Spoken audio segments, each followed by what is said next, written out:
brother, the fellow who, he was a policeman, Mikey. He came to work as a constable in Royale. In those days, there I went to the oil fields.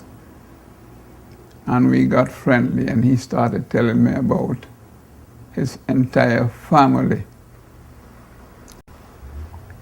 And one Saturday he said the best thing he can do is take me to Woodbrook with him so I would see Lystra and the entire family.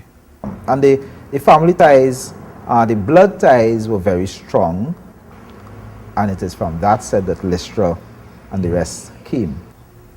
Well, she passed me as though, well, I was nobody. But I look at her as a real disciplinarian. You know, that was my first image and, you know, interaction with her. You know, she was that type of person. This person you want me to meet, who is this big champ? In those days, Lystra was kind of small, you know. There was no netball in her to me then. And we fell in love, so to speak. And it's the first time I'd ever seen a netball match. She was also a very strong family person, because when you get into discussions with her, you get off of the politics of the day and the general discussion. It was family. Fellas say, well, Georgie, you can't play netball. Everything is Lystra, Lystra, Lystra, nothing for you.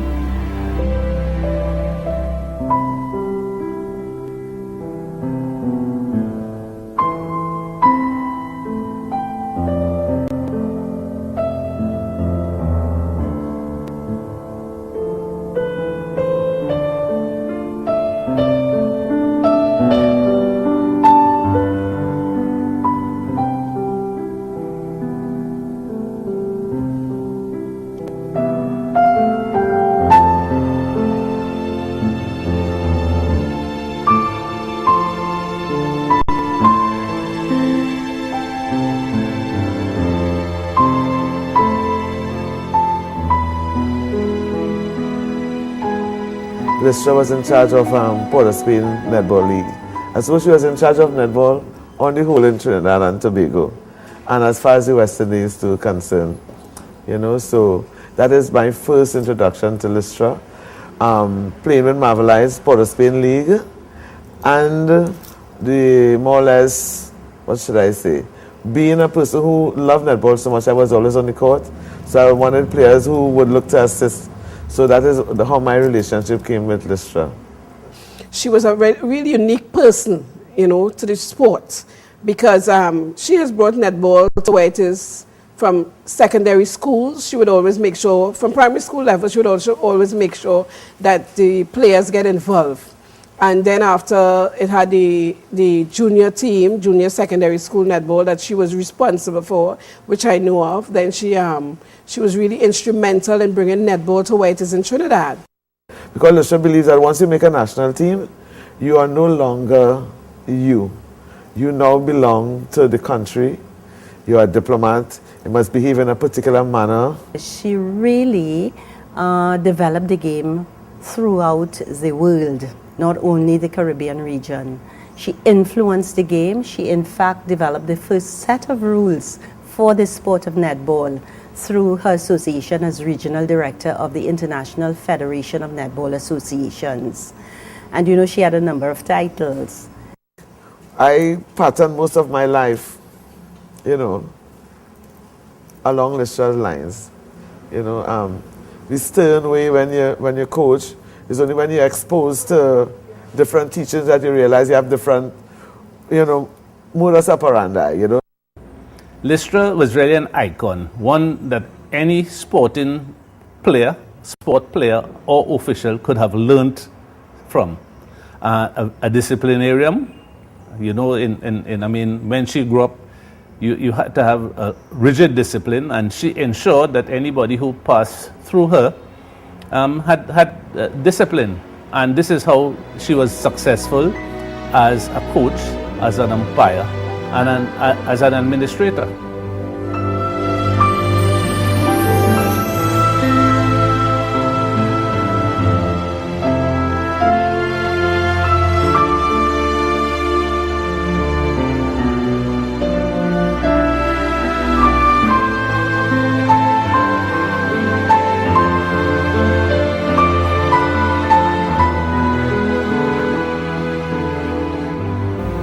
Said, I'm going to bring the World Championship to Trinidad here.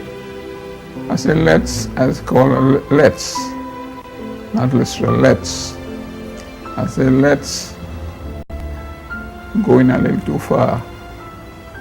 He said, no, I am not going far. I'm going where I want to go. And there I'll go. Don't tell Lystra she can't. Don't do that. Don't tell Lystra she can't. She'll say, why? And she's going to do it. I did not play because of injury, but I was always a member of the team there. And it was a team effort, although Jean was very outstanding, you know, and Dr. Williams told us, you know, if you all won the championship, we are going to build the stadium. But the only thing I need in return is for you all to win the championship. Talent and discipline, I mean, could take you anywhere. And the particular team in 1979, they had talent, and Lystra instilled the discipline. And because, as I mentioned earlier, she was a strict disciplinarian, and it was obvious from the way the team performed that they were performing from the instructions of their coach, Lystra. We knew that she was, you know, she was satisfied and really glad about how we performed, you know. And coming out of that, I think Lystra was so into the netball that even with the offering of the medals and all that, that she was so low-key still in that part of it, you know, because I do not know what happened behind closed doors, but only Jean got the Trinity Cross, and all the other members of the team and officials were given the Shakonia Medal Gold, the second highest award. But Lystra didn't, I do not think that she accepted any. Lystra Lawrence, what she got from netball with the name behind her name, is before 1979. You know, so although she was at the top, she still, I'm glad about it, she still took a background when it came to being offered things for what she did.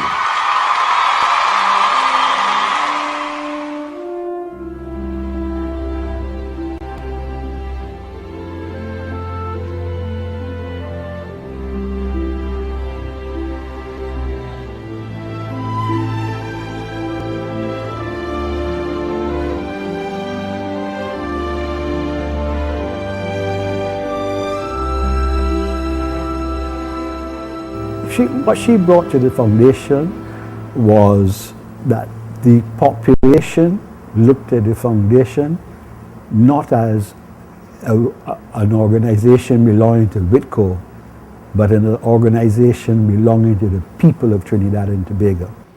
She was always very helpful, and up to I mean, when she was active, before she got ill, Lystra was, an encyclopedia on sport. You were always able to get information from Lystra on almost any sport. We were able to get a foundation operating which we funded, but which the people of the country accepted as the authority to award the Sportsman of the Year. And I think it is because of the caliber of people we had in the foundation and the leadership that she inspired. A lady of integrity, a lady that excellence meant a lot to her, and also that she was not in this thing for personal benefit. She was not one to just go along because the chairman or the secretary said so, and she will just ride along with it. And of course, we had our little differences, but at the end of it, as a committee, and as a committee working properly, as we have done in the past and we continue to do, she went along with whatever decision was taken. But as I said, Lystra always felt very strongly on what she thought was the right thing.